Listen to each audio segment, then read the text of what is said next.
What is going on, ladies and gentlemen? It's your boy Rufus, and we are back at it again with the third episode of the sixth season of the Rufus Rundown, Year 6.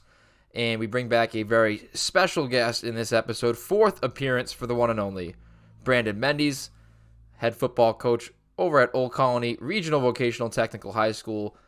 Quite some time now since I guess I've graduated and moved on. Pretty much the same time where I started this podcast is when I graduated from there, so been quite some time, and in that time, Brandon's continued his success over there, coaching the Cougars, also obviously with the softball team as well, but obviously focusing on more of the football aspect of things today. So, Coach Mendez, how are we doing? Oh, outstanding, Lucas. How you doing?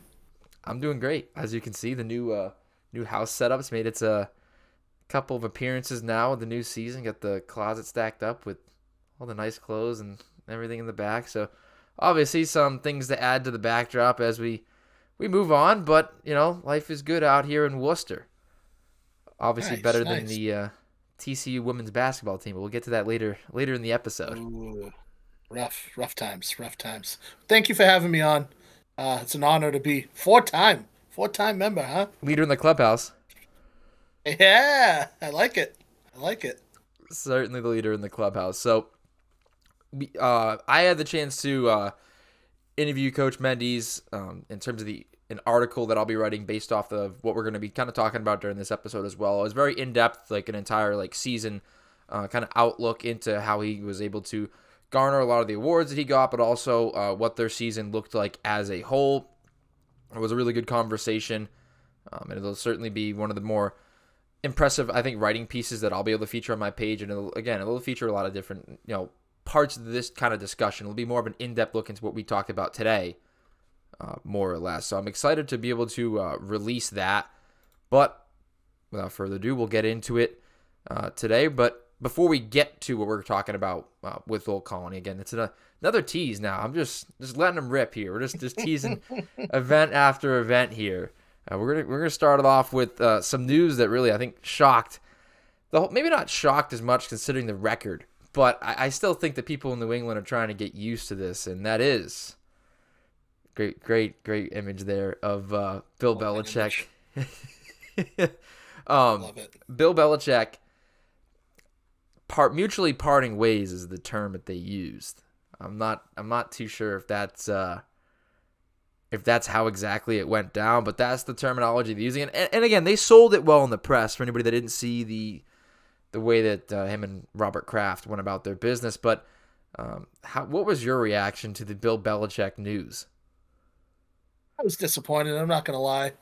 Um, no, he's a great football coach. Um, I I think the GM duties might have taken a bit too much of his time. Or I don't want to say too much of his time, but I think that really puts a negative mark on otherwise what's a phenomenal coaching career. Um, I wasn't ready to scrap it, in my opinion, but I'm not in, I'm not in Gillette every day, not in those meetings. I don't know what the relationship between the owner and coach and the player and coaches and things like that are. So, um, unfortunately, they mutually parted ways. Again, I like your phrases, how they phrased it. I don't know if and anyone will ever know the real truth behind that. But I was certainly disappointed in moving on from Bill because I don't know that you're going to get a better coach, um, especially given the state of the team, personnel wise, especially on the offensive side of the ball, things like that. So disappointment is my word. I mean, you mentioned personnel as well too, which was part of his department with the GM and the head coach label. So I described it originally as, I think my original take on the matter is that it was clear that his having to do both his GMing and how, I guess that's the verb I'll use, it's probably not correct. There's his general management or general mismanagement in this case affected his ability as a football coach, which was unfortunate.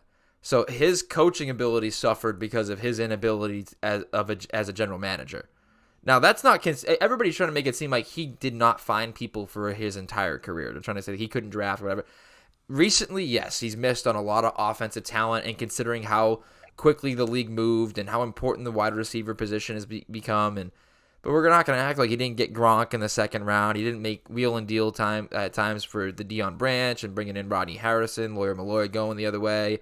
There's Wes Welker, Julian Edelman. Like there's a countless amount of times where he's been able to get not just something out of nothing, but like really incredible talents and transcendent players all over the field. Perfectly knew when to cut guys loose, as Edelman's been saying on the Colin Cowherd show and out there. He's been able to say that it's a results business and value, understanding the value system and contracts and the salary cap. Like there's few better, if like none at all, in terms of that side of the game as well too as a general manager. So people trying to act like he's never been able to do it is not just an incredible stretch, it's just completely false. He's had success but now recently, like I had mentioned, it was certainly something that handcuffed him as a head coach, and we'll get to see the NFC South. I get to see him in the NFC South, so the whole Patriots dynasty just follows my team down to the NFC South. I guess, huh? I don't know how I feel about that. I don't know if I feel about that kind of destination, but I mean, they don't have a quarterback either. So oh, God no. I mean, do you think that he would have, like, if there was a job that he probably fit better in than the Falcons? Like, do you think that that's like a fair place for him to land, or would you like rather have seen him at a place that was more like closer to contend than them? I know, like they said that he wanted the project team, but like look at the Chargers. Oh, yeah, but the problem with the West Coast is it's too long of a plane ride to Nantucket. You got to be close by. I mean, I thought Sirianni after the implosion, and I hate that coaches are getting fired after one bad season, or I mean, the guy just had them in the Super Bowl last year, and they're talking about cutting Sirianni loose. I know he had some antics this year when things get tough, but I figured Philly would have been a heck of a landing spot because, like I said, that's a short private jet plane over to Nantucket anytime he likes. Hop on the Grady White and do some blue fishing. But yeah, and at this age, a project team, is that really what you're looking for, or is he just going somewhere where there is no culture and he's just going to create his own culture over again? But I don't know that you're ever going to get that sort of dynasty, but call it what it is. He's probably looking to get a record. I'd love to see him win another one. I mean, I've been saying it fairly consistently. Wherever he goes, I'm going to root for, other than the Cowboys, which we know that's not happening, so I don't have to worry about it. Yeah, the Cowboys one for me was certainly to bring back McCarthy. It's not like they haven't had success in the regular season, but it's clear that that's not the end goal. But it's if Jerry Jones wants to bring it back and he likes the winning football games, they're obviously one of the most profitable teams. That's the same thing with the Patriots. Like from a business perspective, they were still one of the most profitable organizations in professional sports, and that's around the world in terms of where they ranked on that Forbes list. So from a business perspective, it's like kind of different from the perspective of wins and losses. And like you mentioned with Sirianni as well, too, I mean, it's just the collapse factor, right? And maybe the recency bias of that really affects it. I think it's clear that locker room has lost its culture. But also I think like in the sense where I think that he wants to have, be in a position where I think, again, he has pull over personnel. Not saying like complete command, but if he goes to a Philly, they haven't even let go over Sirianni yet. And that, could be Howie Roseman to make that decision as well. But if he went to Philly, there's no way he has any player personnel capabilities because of how successful Howie Roseman's actually been able to be. And then the Chargers, you look out there. I mean, I think that they parted ways with the GM. So if he went out there, I don't know if they're, I think Jim Harbaugh, that just screams out to Jim Harbaugh on the West Coast there. I mean, his value will never be higher. No matter what, even if he's using the NFL to get his value up for this next college contract, like this is the highest value we've seen Jim Harbaugh at. He's accomplished everything he has to at the collegiate level. I think it'd be a great time for him to take a step back into the NFL, but that's a different conversation for another day. But in terms of the Bill thing, I don't want to see him in the South, but I want to see him succeed. I don't want this to become the whole like, oh, it was Brady all along. Like I really do want to see him succeed, and I do want to see him even win another Super Bowl. Like I really want to see him prove people wrong because again, not once but twice now there's been, and again, it's not to really just throw this on an entire fan base once again because it's not everybody, but two greats have been pushed out of town. Like they've been said, good riddance. We didn't need you. We don't want you. Whatever.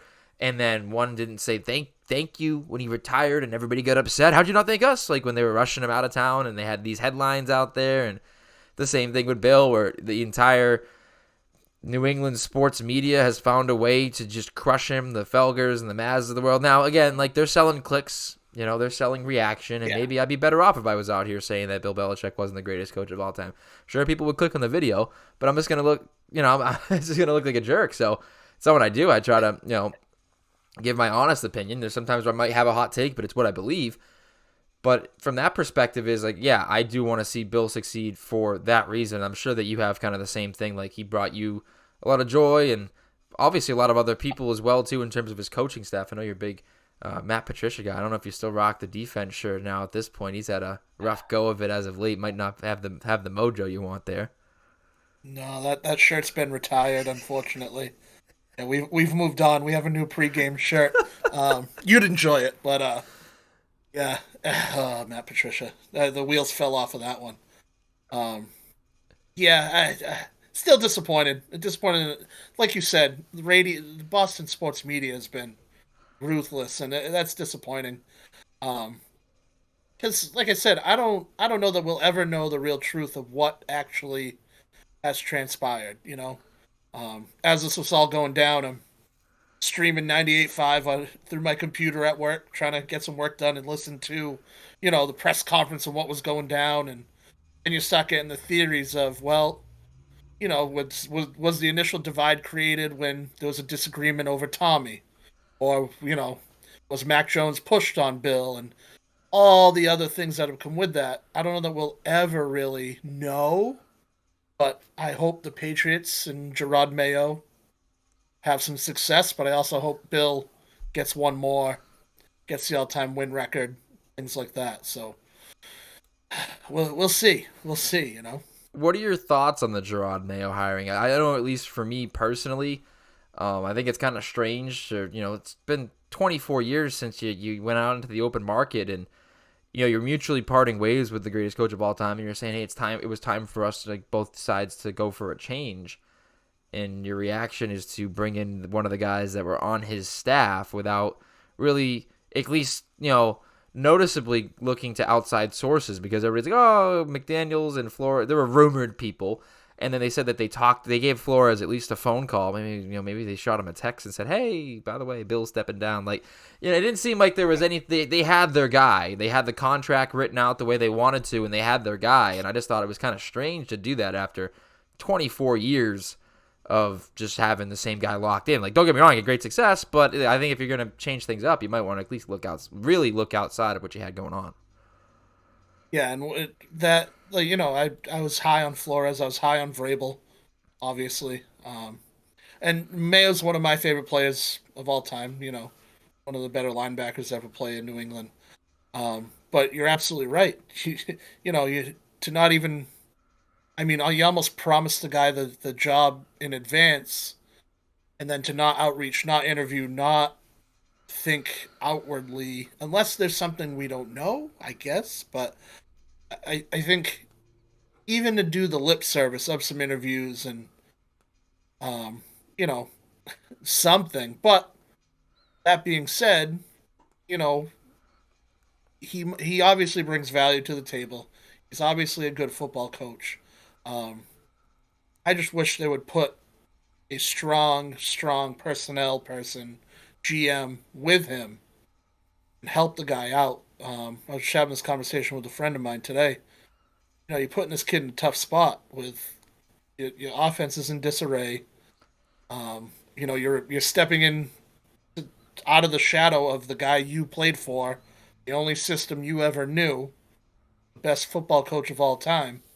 And you haven't drafted well in a few years. So other than the defense is solid, other than that, that's got a lot of work to do just on the coaching end, much less all the other moving parts as a brand new head coach. That's a big undertaking.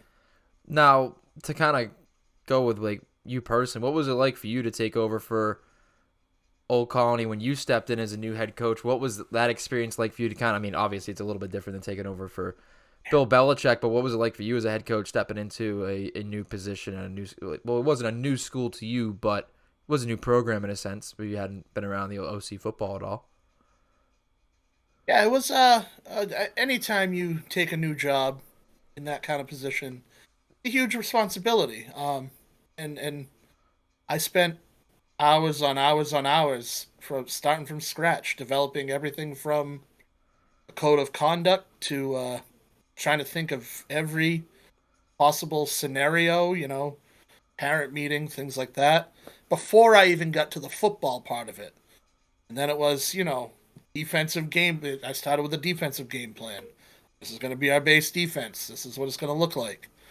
And it was an offensive game plan. And that was not even really knowing personnel other than seeing kids in the hallway or seeing them on the baseball field. Um, it's a huge, huge, like, undertaking. And that's a small, small high school compared to this sort of major, one of you said one of the most profitable franchises in the world. Um, but it was a lot. It was a lot to take on. But particularly, I'm a particular type of person who has to have all the T's crossed and the I's dotted and have to have a vision. And, that's where we started and kept the expectations at a attainable yet growing level. That was really the important thing, was that set all the bones in place and then work on goals and just try to stretch them, and still still stretching them today. The bones are still there. Um, we've developed them a little bit more, and now we've got some solid, traditions and things like that. But those are all part of the start.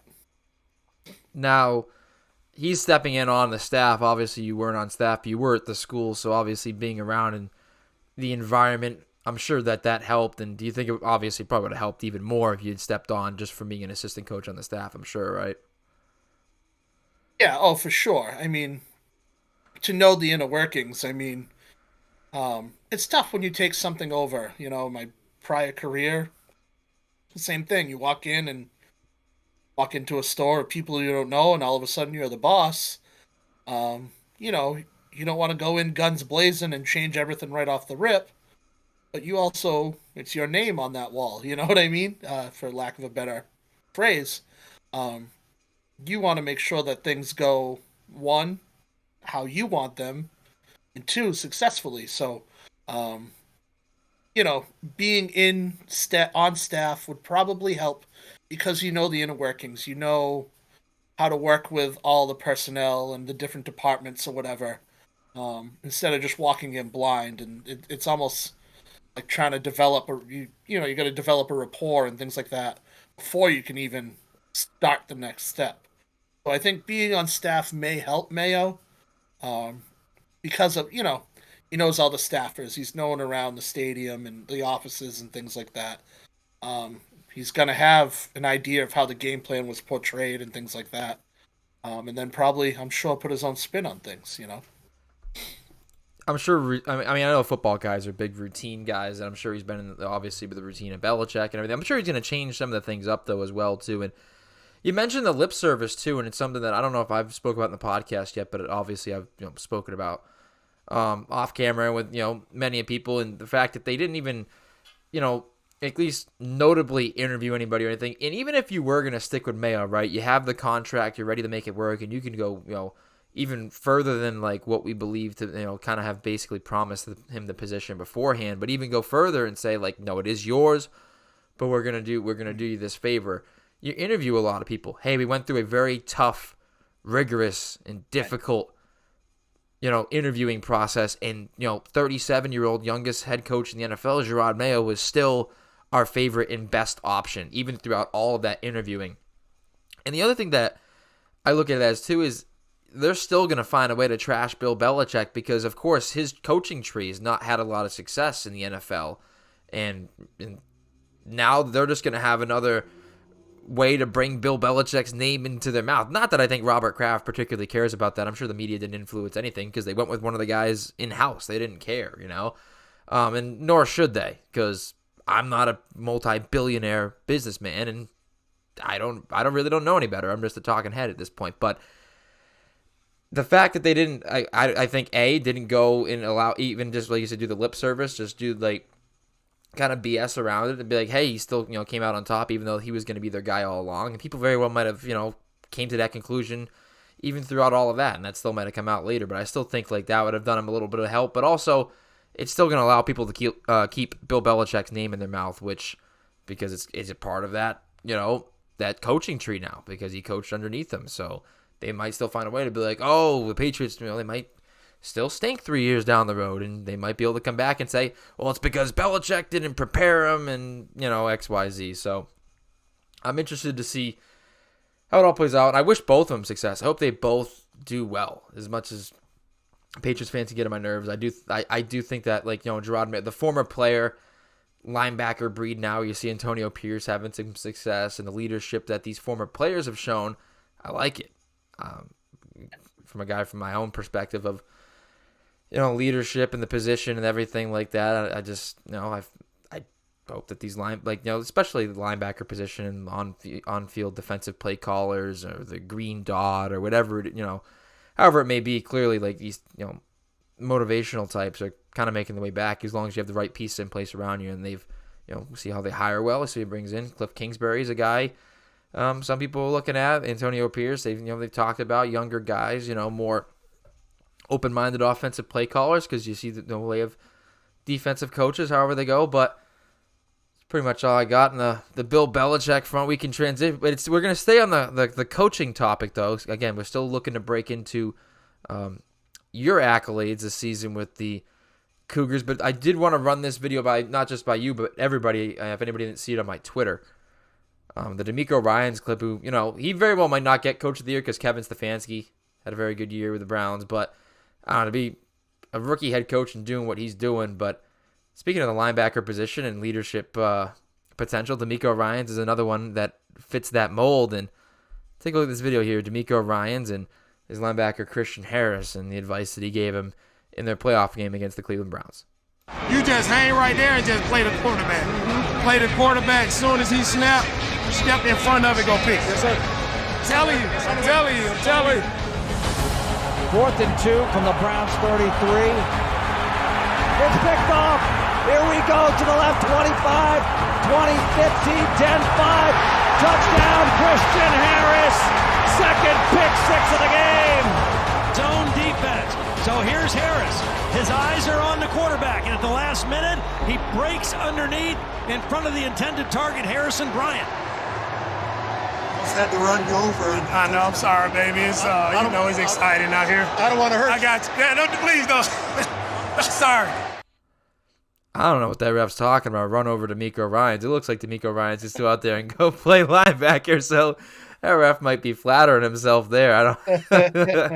I don't know, but I thought it was such a unique clip, and I don't know if you have any personal stories like this in terms of your coaching days at all. I mean, obviously having, and even playing days too. I don't know if there's any times where a coach has put you in that position, but if you had any insight on a moment like that in terms of the ability you have as a coach and the experience and being able to see things. I know Coach Dobie's put me in positions like that as well too, where it's basically been the same thing.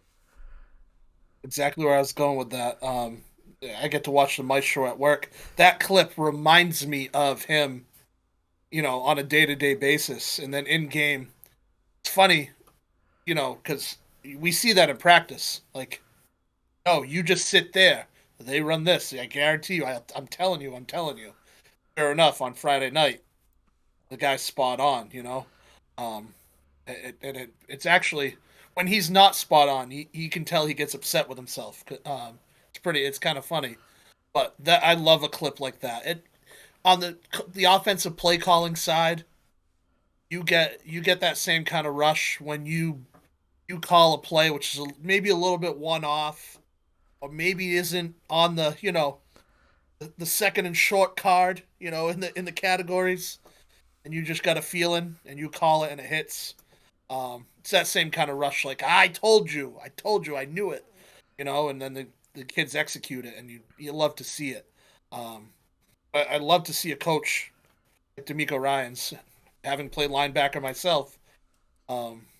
Like you said, the leadership and you get to see the game a little bit differently than almost everyone else, and nice young coach for getting his guys to play like that, and the faith and the belief, and that's just a phenomenal clip. I was so excited when you posted that today.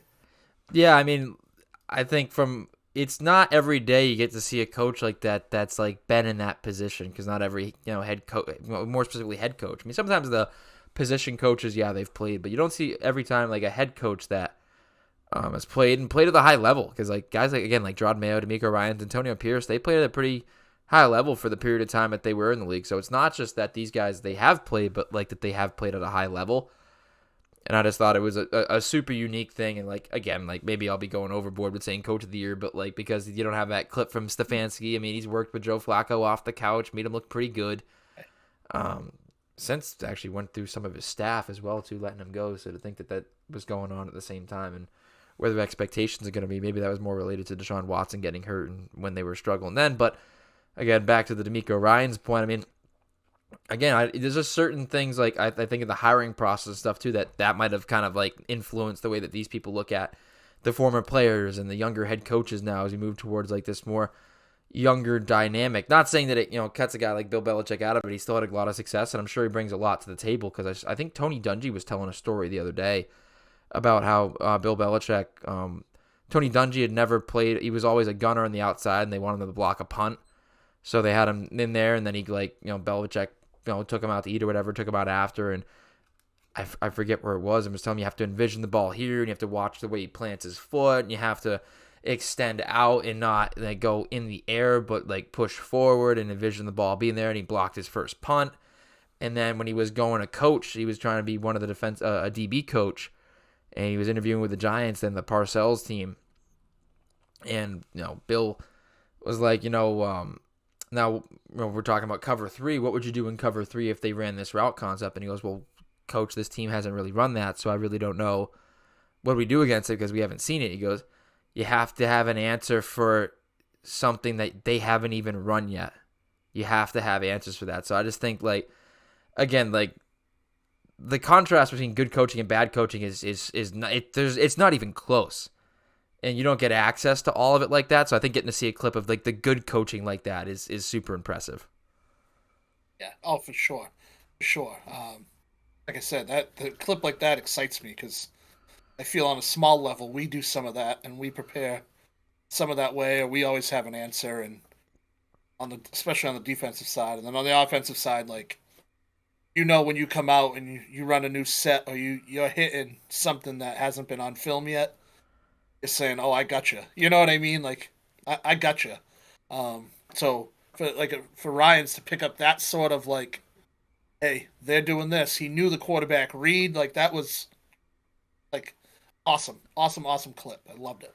Now that I'm thinking of it, D'Amico Ryans probably played against Joe Flacco. He's probably been in the same exact position that Harris was in to even further that. I mean, I know we've been in, I mean, maybe not in positions where you've told us, but again, I wasn't getting the play calls in high school, but like there were certain plays where we'd flip a power and we'd go like across the formation. So it would be, there's one play against South Shore. I remember Jared ran for like a 50, 60-yard touchdown. We've been running like the near side power on the kick, and then it was the other way. And I ended up like clogging up two guys in one block, and Jared just went. So it was just a little bit of that change up where they just get them lulled into something, and then the home run's going to hit and working towards that home run. I think it's even more fun for an offensive play call. A defense, it's like reactive, but offense, like you can really set somebody up. And I think I learned some of that with flag as well too this summer, being able to coach flag and some of the routes there too, where you bring a guy in motion, like there's just certain things that you're going to be able to do. Or even like I think I started throwing Hail Marys, and I was people like I put like a quad bunch out there with like 4 of the tallest dudes. I think it was Quinn, Sean, Max, and Luke. And they were like, you want us all on the same side? I said, dude, he's going to throw it up in there. If one of you dudes can't come down, like, I mean, there's no way. One of you is coming down with it. I don't think there's a single Hail Mary we didn't complete, which is crazy to think. But, I mean, there's not much behind that. But, like, just, once you start to get to, like, those points where you just know you have the athletes in place and you know it's just going to come and they can just allow them to react. I think, like, again, like allowing a guy to play with confidence like that, too. I know as a coach, like, that's the biggest thing is that we talked about it in the interview is this making it simple but yet effective allows them to play with confidence. And I know my time there was there. And my second year of college football was a lot like that too. The D-line coach where it was just like he just made like again like it would be we just go through it. Film was so much fun. You're breaking down these things, if not this, then this, and then but it just it was so simple for me to see it like from like the film perspective too. I think that helps a lot with it too. But again, can't really teach the reactions unless you've been in the position. So again, from the perspective of not just any coaching level really where you can have that. I know you have a guy like Brad on staff too. I'm sure his ability to coach like instinctively, he's probably one of the better instinctive football players that I've ever played with, and he probably wouldn't tell you that himself, and you probably wouldn't be able to tell it from looking at him at that time, but at the end of the day he was. Oh yeah. Oh, absolutely. Yeah, it's fun to have you guys around and to pitch in and to get another perspective. And to hear you guys speak our language and things like that. Just to circle back and like you said about playing with confidence and like Ryan's, you could hear him instilling the confidence in his player there, and like we try to do with you. And it's the same thing with coaching. Like, working with yourself over the summer or Brad this season, like to let you know it's okay to coach the way you want to coach and you can be confident in what you're doing, even if you feel like, maybe I don't know, or maybe I'm not sure it's the right thing. Screw it. Let it rip. You know what I mean? Let the kids play. Let them have fun and show them that you're confident in them so they can play with confidence. It's the only way football is effective is if you play with confidence. Because if you don't, it's not a game you can play timidly. That's for sure. We'd rather have you play physical and confident and make a mistake than to overthink or to play timid because you're unsure what you're supposed to do. And you're not going to have success with every time. And it's allow us to kind of transition into your recent season with Old Colony. So, like, again, like it's not going to – they're going to get you on certain plays too. I mean, you are playing against people that are also trying to beat you. And I think that a lot of times once we get to these levels too where people kind of start to forget that, where it's like talking about betting spreads and stuff like that, and it's like almost forget. There's an opponent over there. There's guys playing for their jobs and careers, playoff spots, whatever it may be. I mean, even as you get up to the NFL, I mean, look at the Jags being upset by the Titans and Vrabel, and you saw that interview with Mike Vrabel saying because losing sucks. And I couldn't agree with you more there that I hate to lose more than I like to win, which might not be the healthiest of mindsets, but I tell you what, it drives me to do things that I might not do if I was just there for the thrill of being there, So it's certainly a unique perspective, and we can now kind of transition to this past season with Old Colony and the success that you found to allow yourself to be not just the team success going all the way to it wasn't the semis, it was the quarterfinals. The quarterfinals, correct? This time around it was the Final Four last year, but of course running into the injury bug and dealing with a lot of other adversities all throughout the season that again will be mentioned in the article that I'll be releasing hopefully sometime next week. But now the MIAA football coach of the year for the state of Massachusetts, but also NFHS network. There we go. That's English. Section 1 coach of the year as well. And still up for grabs is the national high school football coach of the year. So more of a individual focus here. But of course, like you've mentioned before, it kind of with the product of what they do on field, it just really represents the school altogether as a whole. So first and foremost, congratulations on those honors and hoping you get that national honor as well. But once again, what was it like to receive the notice that you were getting these accolades? Yeah, I thank you for the congrats. Shock at first. I didn't, think anything of it. something I wouldn't even consider. I mean, just on the guys I coach with alone should be coaches of the year, much less all the guys across the state. I mean, just the guys, I look back at last season I coached Shriners with. I mean, I coached with phenomenal, phenomenal coaches there. So to even be mentioned, much less win an award, that guys like that are considered for is insanely flattering. Um, so my initial shock turned into, you know, overfilled with pride and got a little emotional. And then I got to share it, in school with my son. He came in. I kind of tucked my laptop at him and said, "Hey, check this email out." Sent it over to my dad while he was working, and just a heck of a thing to kind of see pop through email. Um, and as we prepared, I was getting ready to go up for the MIAA award banquet, and another email popped through for the sectional award.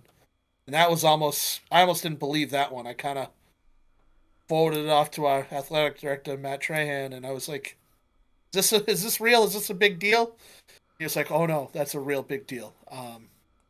So, it the individuality of it is super. I think my running line the whole time has been, at some point in my career, I'll look back at this and realize how special and amazing it was.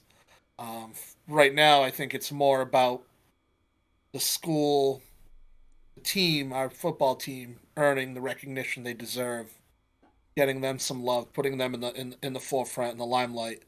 And it's just another step on like those goals we were talking about earlier. It's just another step that we're trying to expand a little bit. Well, you got outside guys like DVs that were, transitioning to play tackle. A lot of injuries you dealt with. How many? Three quarterbacks? Three different quarterbacks throughout the season? Or am I getting the number wrong? Pitts, Markham, Chase, LaFountain. Yep. So that's the three different quarterbacks, still all the way to the state quarterfinals, in this, even more so, especially with the way that they've changed things around with the point system and everything, still being able to make it happen and not getting dealt the Florida State situation, which is a plus.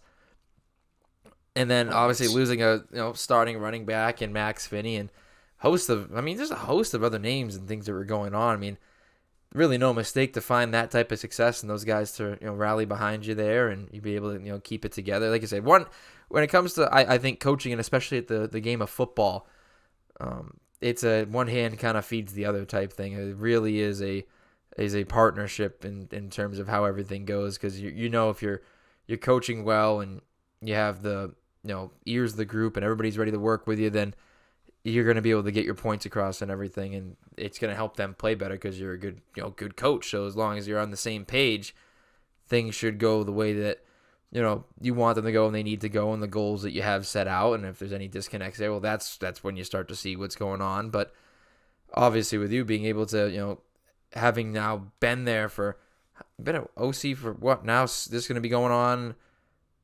That I just wrapped up my 9th season, so it'll be my 10th season in the fall. 10th season, which is crazy. And I was there for the first one, which is even crazier, just to make myself feel old. To think about when we were doing these podcasts during COVID and now come around. Yeah. But obviously having built that culture, and that culture now gaining ground in the recognition of you, which I think you'd mentioned in the article that we had done as well, not to keep going back and forth to that because it'll come out, but that, like, and you would just mention now that it was just as much, and with getting your recognition there too, it does show for what the school's been able to do as well too, with the team and the numbers and everything. Like, you're working with less than 40 guys for the most part on average, and you go through 3 quarterbacks, never mind the other positions on the field. It's just impressive how much did it really take to overcome each injury. I mean, not all of them happening at once, but was there a certain point or a certain injury where you were like, well, we've, can't get any worse, right? I think, I think every week there was one big one. Just check names off the list. I've never seen so many broken collarbones and whatnot. in one season. But regardless, when we hit, the first round playoff game, without Pitts, losing Stu, I think that's when we ran out. We make a joke like sticking bubble gum in a dam, and we had kids giving everything they had to be the best possible bubble gum. But I think we finally ran out of adhesive or whatever you want to call it, because we just too many guys playing out of position or moving around. That eventually it caught up with us, especially playing a good playoff team. That those things happen. But the one thing I can say is the kids, even in that game, the game we lost in the playoffs, never quit. They scrapped and scrapped and scrapped until the final whistle. It's a huge compliment. It's probably, in a loss, is the best compliment that I can get, is the opposing coach, in the post game handshake, telling me you can't believe how hard our kids played till the bitter end and how much they fought to the bitter end. And if there's anything that I think we kind of pride ourselves on, is that sort of competitiveness and fight, that there is no quitting. There is no opportunity to quit. We don't do that. So I think eventually, we're plugging too many holes, but we've scrapped to the bitter end. So that's the best I could ask for. Can't really.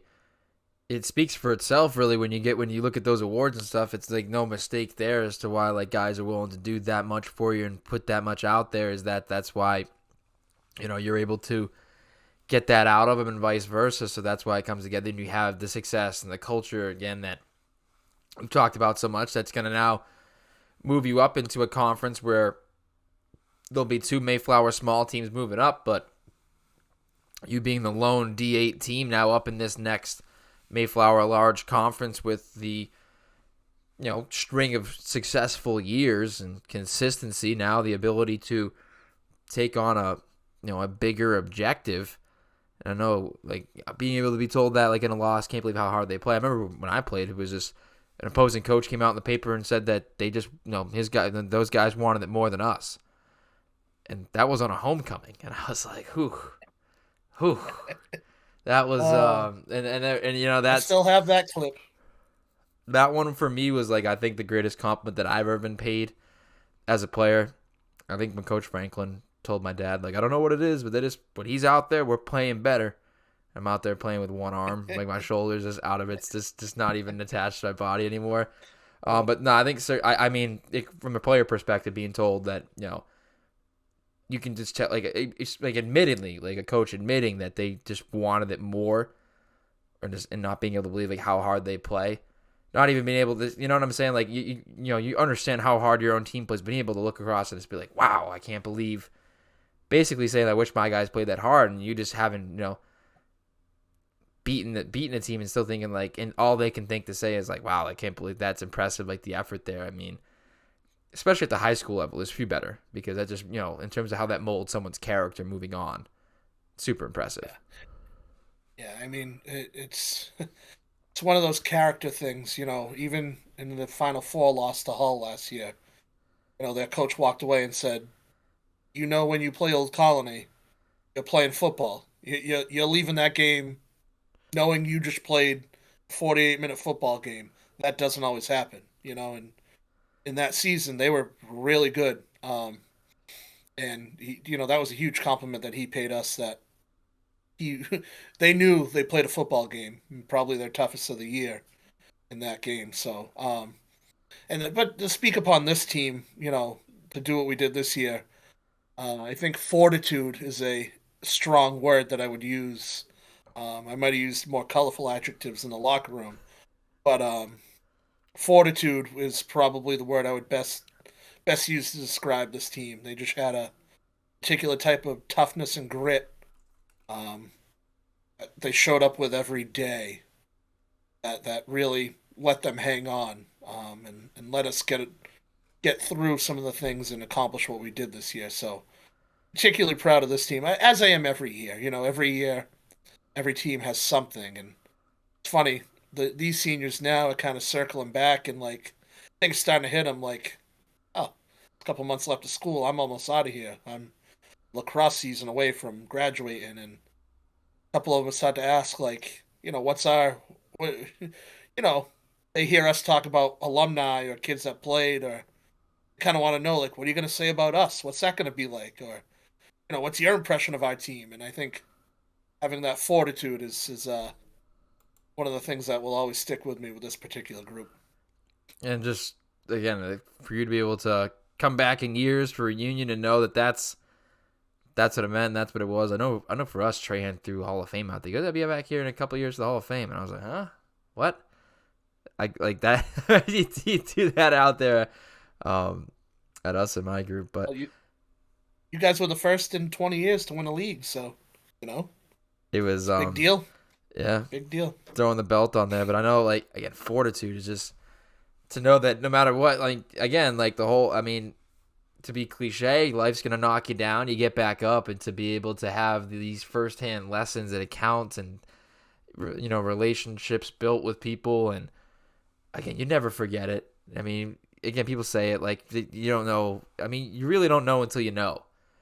So you can tell a sophomore and a junior all day. You can even tell a senior. But up until that last snap of that Thanksgiving game, that last snap of that playoff game, there's no feeling like it in terms of it's not reward anymore. It's just unless you get that championship. But even then, like, it's over. It's over. I mean, some guys go to play on the next level. I know you mentioned some of you guys going and looking at places and recruiting, which is crazy to think of with OC too, where it's like I know like Jack Murphy was one of the first. Where he's like, oh yeah, I'm gonna go play the next level. Jake Murphy making the same decision, and myself and dealing with some injuries and going on to play at the next level. But now you have true studs coming through there, which once again cannot stress this enough. Not to knock my teammates in my group or anything, but some of the athletes that I got to coach this summer, I'm looking up, my cousin included. I'm just looking up around, like, Christmas, go to shake my cousin's hand. He's going to be not even a senior in high school. Just, yep, hi, Max, how you doing? Looking up at him. And I'm not a smaller dude. I'm at least 6 feet tall. I'm looking up all these athletes. I would have killed to play with some of these athletes. And I think that's one of the closing points I'll make with this OC team, too, is for how many good things you can say and how many injuries you dealt with and everything, and how highly we can speak of what you've been able to do coaching-wise and the awards and everything, but also the character of these young individuals. You got some serious athletes there, and I think that the state of Massachusetts, and not just the South Coast locally, I think the state of Massachusetts now knows that OC is here to hang. Yeah. It's fun to see. It's fun to coach, and I think part of it, hopefully, is that the work that has been done over time. I mean, I know we talked about your class in particular being a transitional class for building culture, and I think it's not looked upon anymore as the little Voc school that just goes out and plays other small Voc schools. I think it's a place where if you're an athlete, you can get a good education, learn a trade, and go play, and play at a very, very good level. I mean, after you guys, we've had a few other guys who have gone on, played, a couple guys played at UMass, things like that. A couple more that probably should have played and ended up in the military or things like that, but you can't knock guys for that. That's for damn sure. I think we've started that culture, and the school's now looked at differently, specifically the football program, as a place where it's earned respect and you can play. You can go on and play at the next level from there too, and it's hard when you look at kids and, oh, well, I think if I go to my comprehensive school, the bigger school, I'm going to get a scholarship or things like that. And you never want to crush a kid. But you want to have that honest conversation, like, how many scholarship athletes are coming out of this area, and how many do you think you play? Like, as long as whatever you're doing, be confident and be sure that this is what you want for your future. And if you do that, I'm going to back you 100%, Don't make a decision because you think, this is what's better because I think I can do this. be confident in whatever you do. But I'm saying that I think, have changed our culture and the outside view that you can accomplish more and you can play at the next level after playing here. And I hope I'm not misplacing it too, but I believe Andre Tippett is the one that said bet on yourself. He had things that have said that bet on yourself, right? I'm not confusing that, right? Because he obviously presented you with one of the awards of the week, I believe, too. I might even have presented you with the MIAA one, I'm imagining, because he's the one that goes around and normally does it, right? And I believe he's the one that came out with the article and said to bet on yourself. And I've always remembered that too in terms of everything that I've done in life. It's just I can make it. I'm gonna make it happen. You know, there's some down periods of time that I went through, and I was like, and eventually I just ended up saying, I'm gonna bet on myself. Like I know what I can do. I know what I'm gonna be able to make happen, and I think that's the biggest key there. And too, and if you look at a season like you just had, there's no in terms of like the life to, football to life correlation. There's so many great lessons. And another season like that where, you can get kicked down so many times and still get back up and still accomplish great things. I think that's no better example for, a student athlete moving on to know that, hey, have some faith, believe in yourself, and go make things happen, because no matter, what's going at you, if you have that belief, you're going to be able to accomplish it. Absolutely. Yeah. And shout out Andre Tippett. What a guy. What a phenomenal experience that was when he came to the school and hung out for a couple hours, and what a phenomenal program they have, and what a great guy. Can't say enough about that experience as well. That one didn't hit me for a while either, so I'm sure the MIAA and the sectional award will do the same, have the same effect at some point. So once again, Coach, congratulations, and I'll be keeping an eye out for the national award once it comes around. Now, while we're on the topic of losing some players to injuries, this is just a brief one before we get into our NFL picks to round out this episode for the upcoming playoff matchups. The TCU Horned Frogs women's basketball team went through, well, kind of what you went through, except for the fact that you didn't have to forfeit any games. They have dealt with so many injuries now at the Division I college level that they've had to forfeit 2 games on their schedule because they don't have enough players to go to work to play games. And as you mentioned when you saw there, holding open tryouts. What are your thoughts? I mean, obviously the size of the rosters are different. What are your thoughts on a situation like this, having really just gone through one yourself in your past season? That's wild to think that a Division I college cannot field a team, has to give up 2 league conference games. I mean, I know we joked about it before, but you don't have like a JV or a club team. I know a lot of schools have things like that. I don't know if there's rules around Division I with scholarships and things like that, so I don't know if that plays into it or not. But you can't tell me on the campus of TCU that there's not some former women's basketball players running around that place, which I guess is just why they're having open tryouts. But the fact that they had to forfeit 2 games is maddening. Like the amount of resources and things that I just can't. And you always have to put your safety of your players first. Like, you probably can't go play 40-minute game or whatever they play with. Is it? It's 4 10-minute quarters, so it's the 20-minute halves for the men and the 10-minute quarters for the women's. Right, yeah. Thank you. I forgot. I knew. No, and they got the media timeouts under 5. I know it all now. Yeah, but like, you probably can't roll out with 6 players or whatever. Like, you got to have subs and things like that. But I just can't imagine it. And like, what do those poor kids feel or thinking? I can't. I just can't imagine. I can't. You got to think of the games too, right? They're 14-4. Now they were 1-4 in the Big 12, so they had obviously out of conference they were playing well. In conference they hadn't yet, and they were scheduled to play number 7 Kansas State, like you mentioned, in conference, and number 24 Iowa State in conference. Now for a 14-4 basketball team, it's 1-4 in conference. These are games where, hey, these are where you kind of measure up. Like, these are make or break games. These are big games for how they're going to look going seeding wise into the tournament.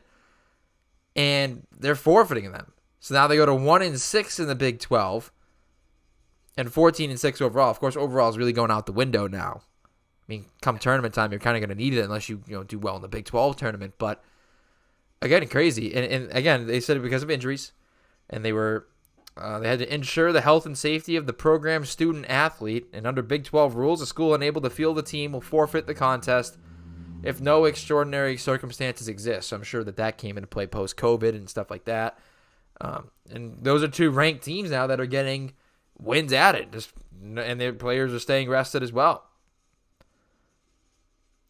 Okay, so the overall records will not be impacted, but they will be. So as a result, Iowa State and Kansas State will each be credited with a win in the conference standings, and TCU will pick up 2 losses conference-wise. Overall records will not be impacted. But like I said, not that it makes a difference, because now that we're into the conference window, it doesn't particularly matter. So, like you said, they'll be holding open tryouts to look for walk-on players interested in joining the Horned Frogs for the remainder of the season. Now, it was TCU point guard Jaden Owens. She suffered a torn ACL and meniscus in her right knee on Saturday. And then 10 players saw action in that game. And then it was one of the forwards, Deja Turner, attempted to play through an ankle injury. And then she had a season-ending surgery on her ankle. And then Sedona Prince sidelined indefinitely after breaking a finger. I'm sure another host of other injuries. So quite a wild injury report there. And it's every sport that's dealing with it. It's just the way that it's going nowadays with, the bigger, stronger, faster movement, and movement patterns have been compromised. And, we're taking care of our body so much, but I think still at the end of the day with the way we're moving and sneakers and different things, they all have their unique effects, and we're just seeing people blow out ACLs, Achilles, different things on the basketball court. It's not a turf or grass thing. It's just a matter of how we're moving and how we've trained ourselves to move, and it's just an unfortunate situation to see with TCU there, because those are every conference game is a big game, but more specifically for a team that's kind of trying to flip the conference script around. It doesn't go the other way. And of course, they'll be getting some backup next year, not now. I mean, they can't get her in there now, but I don't know if you know who the Cavender twins are. They were like with Livy Dunn, they were the big mistresses, I guess you could say, of NIL. They kicked the thing off. They've made millions. And the better twin, one of the twins isn't as good. The better twin that was really good at Miami last year and then stepped away because they did the whole WWE Next thing, and now they're just doing the influencer thing. She's actually dating the Cowboys tight end Jake Ferguson now. Now she's going to TCU. I mean, it'd be one thing. I wonder if they were able to work something out with her where it's like a waiver or something to get her into. But it comes down to classes and enrollment too. I mean, not them, because they're just making millions. They're just doing it to play college ball, which is crazy how this has gone now with everything, where it's just becoming really a semi-professional organization. Yeah. So it's funny. A friend of mine works down at Providence College, and so now I'm a big Friars fan and whatnot. And they just lost maybe not their best player anymore. Devin Carter's probably their best player, but lost Bryce Hopkins, who's an amazing college basketball player. And they just picked up a kid, transferred from somewhere like 7-footer, just transferred in, starting second semester from like Arizona, some community college in Arizona. He's enrolling in the college, but he can't play till next year. But he can practice with him and stuff. So it's probably the same thought that she may not be able to play. Maybe she can get in some practice and things like that. But the whole NIL and the transfer portal, I'm sure that's a topic for another day. But holy cow, what a move! And talking like we were just talking about some of our players being recruited or whatever. And I said, hey, a D3 or a D2 isn't the worst thing in the world when you're 6'2" and 215 and an athlete. Go get on a college weight program and get with a trainer and go through a year, and it's almost like the minor leagues, single A to double A, and you never know what could happen. Be a good student, work hard. You may find yourself somewhere else. We had it's crazy. We had a lot of D1 transfers come into Dean. We had 2 wins. We were 2-8. Then we proceeded to go 1-9. And like D1 kids were still falling down to us. And for different reasons. Holden Wilson he broke his leg. The bone came out of his leg in his final high school football game. He was, I believe, committed to Nebraska. Did an article on him when I was at school. He had some D1 offers for sure. Broke his leg, bone came out of the skin, got in the dirt, got infected. He was actually, he was dead at a period of time. They gave him too much anesthesia with the multiple surgeries he went through because part of his leg got grafted and everything, and he went through so many surgeries. The anesthesia, he was actually dead. He wasn't pronounced dead, but they had to revive him. And eventually, makes his way back around, bounces through a couple different schools, and then eventually ends up at Dean. From Alabama to Dean. Crazy. Franklin, Massachusetts. Nathan Sisko, another kid we had, he played at the University of Idaho, of course, FCS. From Franklin, Tennessee. From Franklin, Tennessee to Franklin, Massachusetts. Funny little story for you there. And Sisko's a great dude, big Titans fan. He played quarterback, and he just got, offensive line wasn't the strength of Dean College at the time where he was there, so concussions became his issue, unfortunately. But we had what was his last name? Moses Mooney. And Moses Mooney was a D1 receiver. He played at Columbia with my head coach, where he was the DB's coach. And I think he played at Cal Berkeley for like a year or something. And then, no, it was UC Irvine. Is it Irvine? Yeah, UC Irvine's at that way too, I believe, too. Yeah, it was UC Irvine. I don't know if they're FCS or if they're FBS, but and came to us. And ridiculous. So we had some ridiculous talent even drop down to us, and we're not one of the better D3s. So, yeah, no, I think with NIL and everything, more specifically, the amount of names that run through the portal, and then you just run out of space, and you run out of scholarships, and they fall into your lap. And it allows for people that want to compete and prove you can compete and move up. You really can use it, like you said, as a minor leagues. Yeah, which is tough as a high school kid now.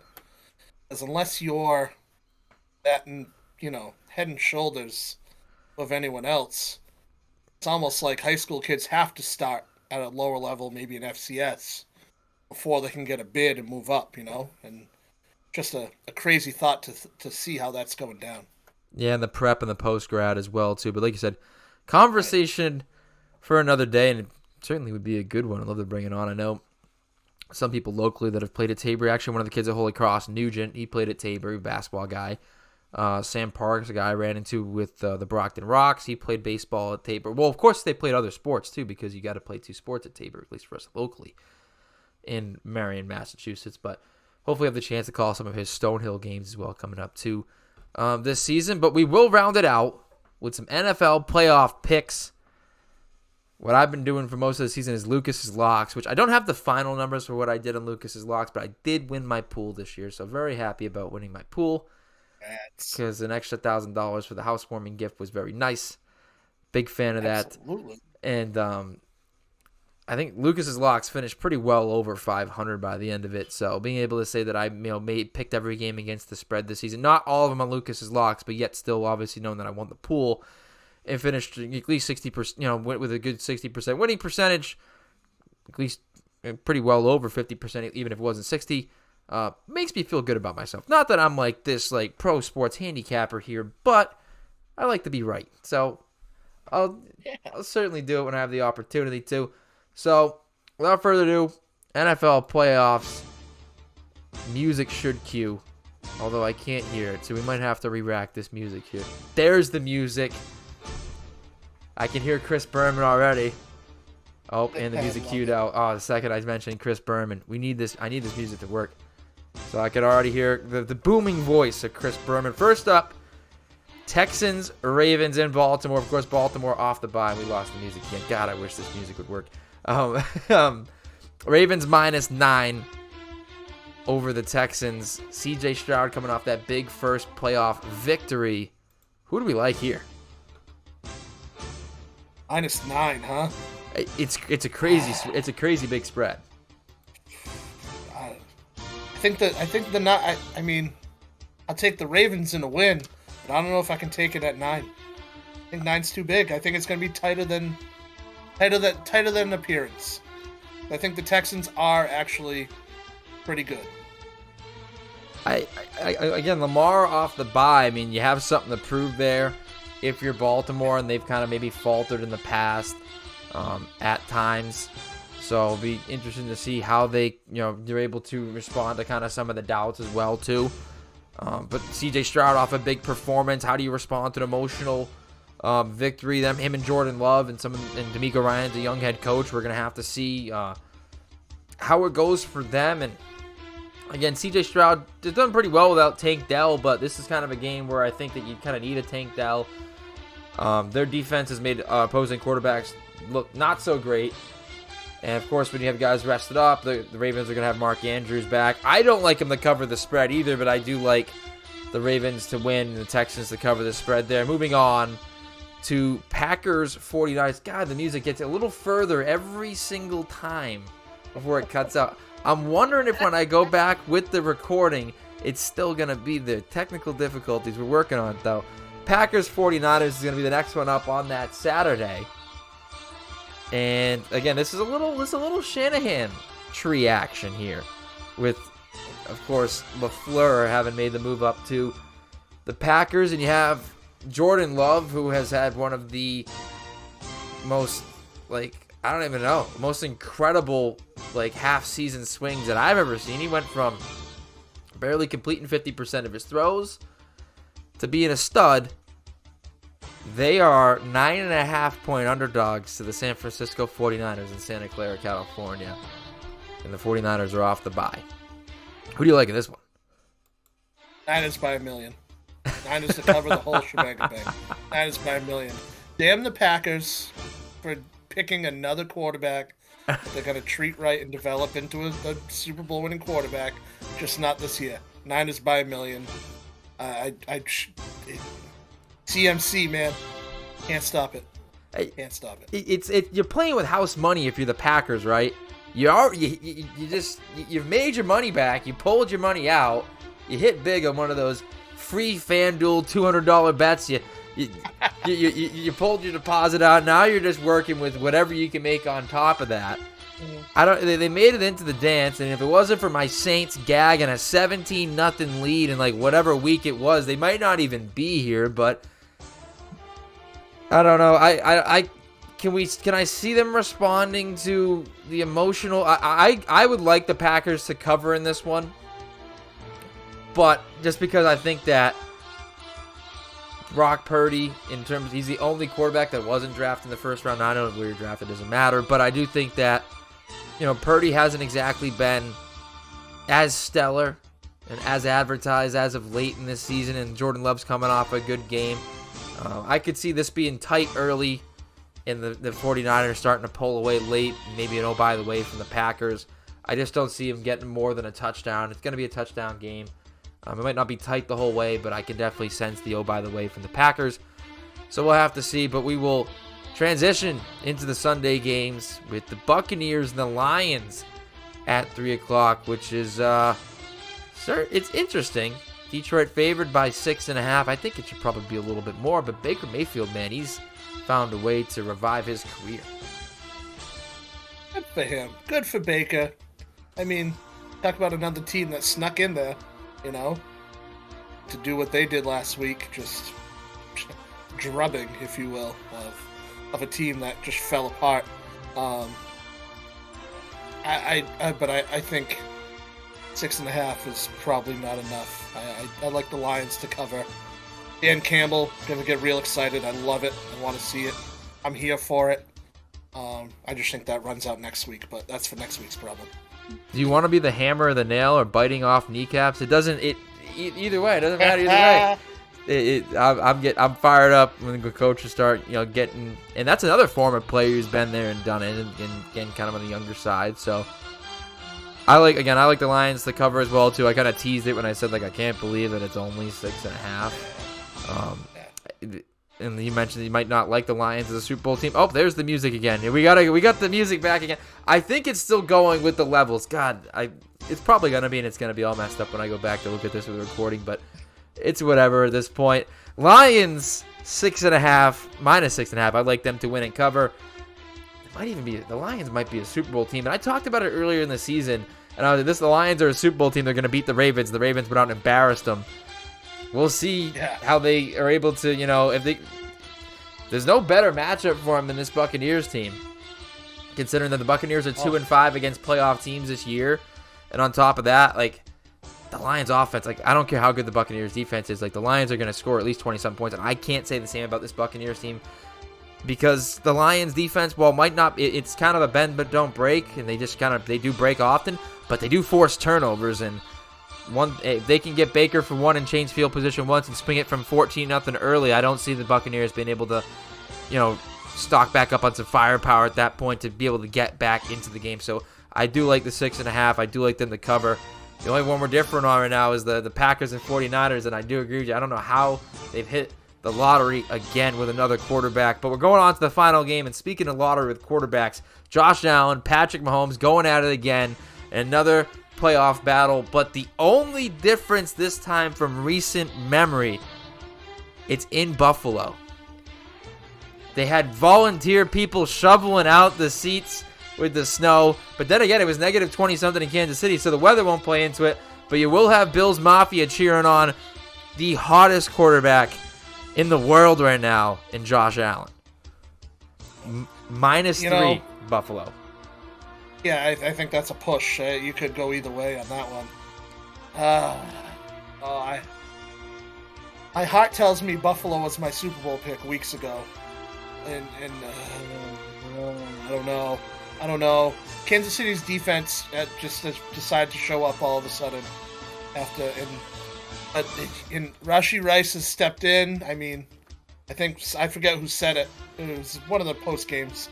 Pacheco was running like he was angry at the ground. I love stuff like that.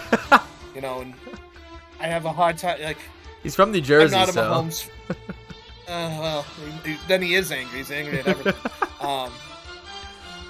Not a huge Mahomes fan. I just feel like the glazing is a bit much for me. But I gotta stick with my heart. Go Bills. I don't like 3 points though. I don't at all. I don't like 3 points. It'd be crazy to take the Chiefs to cover and the Bills to win with a 3-point game, like a 24-23. Am I nuts? Am I crazy? A missed extra point in the crazy weather. That's what I'm thinking. I think you throw Josh Allen's the stats out the window and just watch the dude play. To forget about the turnovers and everything. He's a game breaker. And I saw a video earlier where it showed it was comparing Michael Vick to Lamar Jackson, the running styles. And I'm like, you know what? Lamar Jackson doesn't even run like Michael Vick. You know who does run like Michael Vick? Josh Allen. They're powerful runners. They have some finesse guys, the Steve Youngs and Lamar Jacksons. Like, they have more of the finesse guys. Their athleticism, the strength, and I think right now the way that he's playing and the weapons that he has as well too is a big part of this, because I just don't know if Mahomes can keep up with him with his weapons. And again, I don't think that the Chiefs have the firepower anymore to get into a shootout. I'm not saying it's going to be because the Chiefs' defense is formidable, but I just think that there's a little bit of an edge there with the way Josh Allen's been playing and the weapons that he has, especially with Dawson Knox back from injury, combined with Kincaid, and the fact that Joe Brady actually likes to run the ball with anybody but Josh Allen. The fact that they've had a balanced offense. Cook. Feed him. Feed Cook. Feed the kid, man. So I like the Bills to win. I do like the Chiefs. 24-23. Let me just settle on that score. And that's what I'm going to rock with for this one. We can hear the music again. I think we've been able to hear it the whole time because it was getting levels. So work in progress there. But a full production here. Made it through a couple of different topics. I appreciate you joining me, Coach Mendez. Brandon Mendez, once again, the Section 1 High School Football Coach of the Year. Also the Massachusetts MIAA Coach of the Year, leading a talented Cougars football squad to the quarterfinals amongst a host of injuries, but still a load of talent to return and a lot of changes coming forward. So be on the lookout for the article with Coach Mendez as well, breaking down those accolades in the season. Any closing comments from you, Coach? I want to say, an absolute pleasure as always. I love getting together with you, talking some sports, talking about things we're both passionate about, and I'm happy to be a five-timer when the time comes. You know what I mean? But thank you so much for the article, and thank you for having me on. Always a pleasure, my man. So I'll bring the music out there. Wish I could have faded that out. We're working on things. We're working on things here. Once again, anybody that wants to leave a voicemail for any of the episodes going forward. Of course, we'll have the games this weekend, and then I'll be back on the show next week. I think we got George Bannister next week, one of my broadcasting partners at Holy Cross. So once again, Coach Mendez, thank you for tuning in. And for anybody that wants to leave a voicemail that I will react to live on the air, you can see the number on your screen there, 508-657-4717. Also be sure to like and follow the podcast wherever you're tuning into it, whether it be Apple Podcasts, Spotify, YouTube, or more. And also the social medias that are all linked below in the description. Of course, I'll be tagging Coach Mendez on the Twitter, no, it's X now, the X Sphere, and other things as well. You'll be able to find his social media handles as well there too, as you can keep an eye on when he possibly could be named the National High School Football Coach of the Year. So be sure to stay tuned for that. But once again, Coach, thank you for joining me and for your boy Rufus in the Rufus Rundown. Signing off.